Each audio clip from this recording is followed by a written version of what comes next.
दोस्तों, रात का समय था और चारों ओर सन्नाटा फैला हुआ था।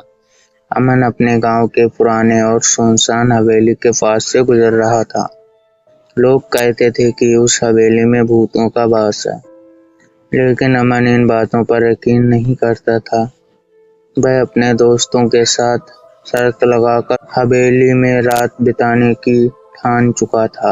अमन ने अपने दिल को मजबूत किया और हवेली के अंदर कदम रखा। हवेली के अंदर अंधेरा और धूल का साम्राज्य था। वह एक टॉर्च की रोशनी में आगे बढ़ा। उसके कदमों की आवाज सुनसान हवेली में गूंज रही थी। हवेली के कमरे एक के बाद एक खाली थे, लेकिन जैसे ही अमन दूसरी मंजिल पर पहुंचा, उसे दरवाजे के पीछे से किसी के कदमों की आहट सुनाई दी।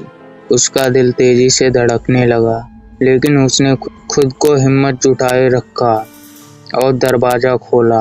दरवाजा खुलते ही एक ठंडी हवा का झोंका उसके चेहरे पर पड़ा और सामने की दीवार पर खून से लिपटे हुए हाथों के निशान दिखाई दिए। अचानक एक चीख हवेली के भीतर गूंज गई और अमन को महसूस हुआ कि वह वहां अकेला नहीं है।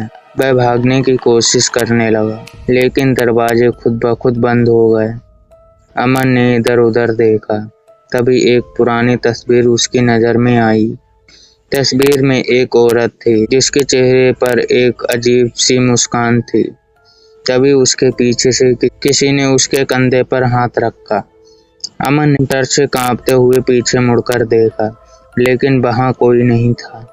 अचानक तस्वीर में मौजूद औरत के चेहरे पर खून बहने लगा और उसकी आंखों से आंसुओं की जगह खून की बूंदें टपकने लगीं।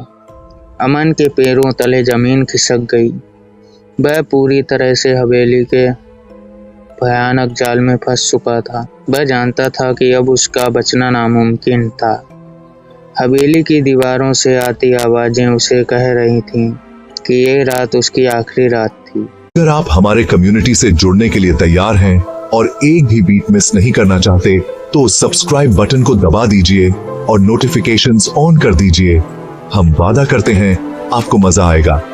आने के लिए शुक्रिया और हमारे फैमिली में आपका स्वागत है। अगले वीडियो में मिलते हैं।